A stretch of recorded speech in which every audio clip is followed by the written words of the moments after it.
Marina संदेश live.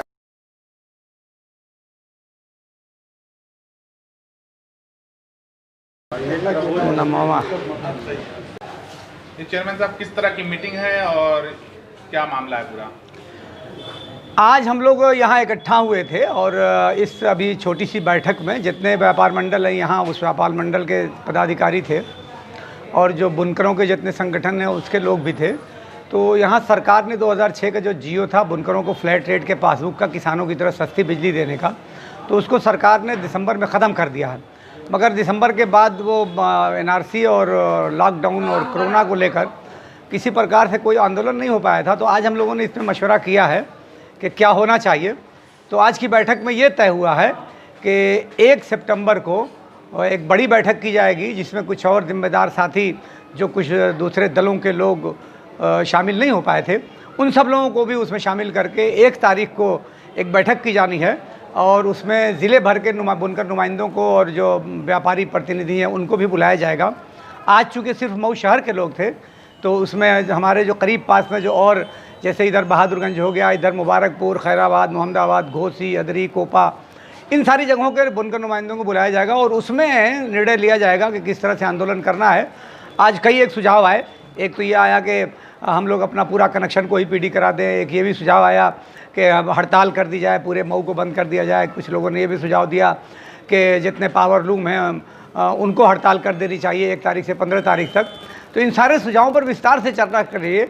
आज की बैठक में ये तय हुआ है कि एक और बड़ी बैठक आगामी 1 सितंबर को शाम को 4 बजे बुलाई जाएगी और उस बैठक में अंतिम निर्णय लिया जाएगा कि क्या किया जाना है। इस बैठक को बुलाने के लिए जो यहाँ 3 व्यापार मंडल के जो विंग हैं, उन तीनों व्यापार मंडल ने जिम्मेदारी ली है। उन तीनों व्यापार मंडल की तरफ से उन्हीं के नेतृत्व में इस लड़ाई को हम आने वाले दिनों में लड़ने की तैयारी कर रहे हैं, क्योंकि सभी का मानना है कि बुनकरों का अगर कारोबार और व्यापार तबाह होगा तो इससे बहुत बड़ा नुकसान होगा।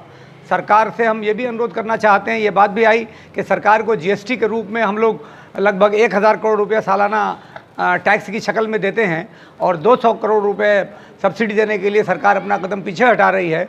तो अगर लूम ही नहीं रहेगा तो सरकार को ये जो जीएसटी की सूरत में जो पैसा मिलता है वो भी नहीं मिलेगा।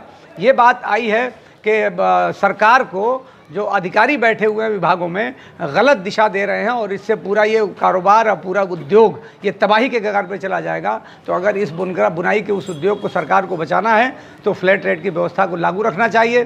सरकार को लगता है कि बहुत कम पैसा है तो उस पैसे को बढ़ा लेना चाहिए और अधिक कर लेना चाहिए। 72 रुपया अगर है तो उसे आप बढ़ा के 200-300 रुपया कर लीजिए। बुनकरों को इसमें कोई आपत्ति नहीं है।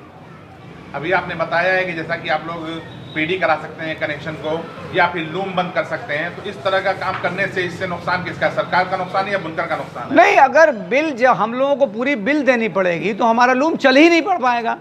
तो कबाड़े के बाद बेचना ही पड़ जाएगा, वो मजबूरी है। कोई ऐसा थोड़ी नहीं कि शौक है कि लूम बंद कर देंगे। जिस लूम में मुस्तकिल घाटा ही होगा, कोई भी बुनकर, आप बुनकरों की बस्ती में जाइए, किसी भी बुनकर से पूछिए कि अगर एक लूम की 2000 रुपये महीने में बिल देनी हो तो आप दे पाओगे? वो बुनकर महीने में 3000-4000 रुपये का तो काम करता है, तो 2000 रुपये बिल कैसे दे देगा? तो ये मुमकिन ही नहीं है। तो सरकार को ऐसा सोचना नहीं चाहिए। आपके गुजरात में तमाम जगहों पे पावर लूम पे सब्सिडी है, आपके महाराष्ट्र में चाहिए भिवंडी वगैरह में सब जगह सब्सिडी है। यहाँ जो सब्सिडी देने की सरकार बात कर रही है उसमें बहुत जटिलता है। एक तो रजिस्ट्रेशन की बात कर रही है, रेट भी हमारा बहुत महंगा है और जगहों पे 6-7 रुपये है और हमारे वहाँ 7 रुपये 30 पैसा पर यूनिट रेट है।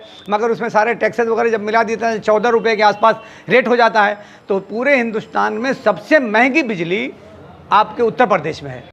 आप लोगों की जो मुहिम चल रही है बुनकर रेट को, फ्लैट रेट को दोबारा बहाल कराने वाली, इस मुहिम में कितने लोग शामिल या किस तरह के लोग शामिल हैं? देखिए, इस मुहिम में उस कारोबार से ताल्लुक़ रखने वाले सभी लोग शामिल हैं, लेकिन मऊ में जिनका उससे संबंध कारोबार से नहीं है, उस व्यापार मंडल के लोग, जिसे किराने वाले भी आ जाए, सर्राफे वाले भी हमारे साथ खड़े हैं। वो इसलिए खड़े हैं कि जब मऊ के कारोबार चलेगा तो जब मऊ के कारोबार से ही सबका कारोबार चलता है। अगर कारोबार लूम का बंद हो जाएगा तो यहाँ तो मेन उद्योग वही है। तो अगर पावर लूम ही बंद हो जाएगा, पावर लूम की सनती ख़त्म हो जाएगी, तो फिर कौन सा कारोबार बचेगा? कोई कारोबार नहीं बचेगा। तो इसलिए सारे लोगों को, चाहे किसी भी कारोबार को करने वाले लोग हों, उन लोगों को लगता है कि इस उद्योग को, पावर लूम के उद्योग को बचाए रखना बेहद ज़रूरी है। आपका परिचय? अजय साहू, जिला अध्यक्ष उत्तर प्रदेश उद्योग व्यापार प्रतिनिधि मंडल जनपद मऊ। जैसा कि यासिर जमाल साहब ने पूरा मामला बताया है जी, क्या आप लोग इस मामले में सहमत हैं? बिल्कुल सहमत है, इसलिए कि जो ताना बाना की नगरी है, अगर हमारे जो कारोबार हैं, जो बुनकर लोग हैं, इनका कारोबार नहीं रहेगा तो फिर हमारे व्यापारी कहाँ रहेंगे और व्यापार कहाँ रहेगा।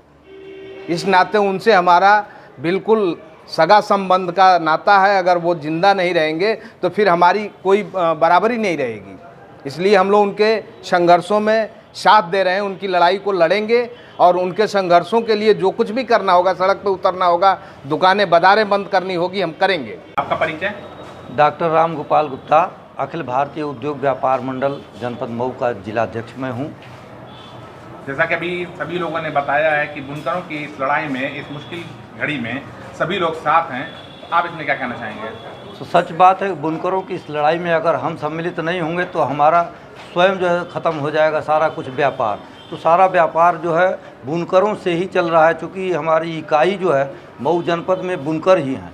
तो बुनकरों की समस्याओं का समाधान अगर सरकार नहीं करती है तो उसके लिए हम जो भी लड़ाई जैसे भी होगा हम लड़ेंगे और इन लोगों के साथ हमेशा रहेंगे। जैसे भी इन लोगों का मिलेगा हम लोग इनके आंदोलन को साथ देंगे। क्या लगता है कि इस तरह का काम करने के पीछे सरकार का क्या मंशा हो सकता है? और सरकार की मंशा तो हमेशा विपरीत रहती है, लेकिन हम लोगों को आशा ही नहीं पूरा उम्मीद है कि अगर हम लोग पूरी तन्मयता से अगर लड़ेंगे तो निश्चित ही सरकार झुकेगी हम लोगों के सामने।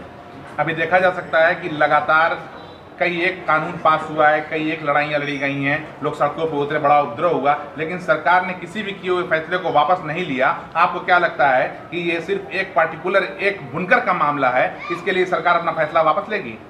पूरा उम्मीद है, इसलिए कि बुनकर केवल कहने के लिए मात्र बुनकर अकेला नहीं है और बुनकरों से ही पूरा समाज चल रहा है। आज ताना बाना न रहे तो क्या व्यापारी चलेगा या कोई भी समाज नहीं चल सकता है।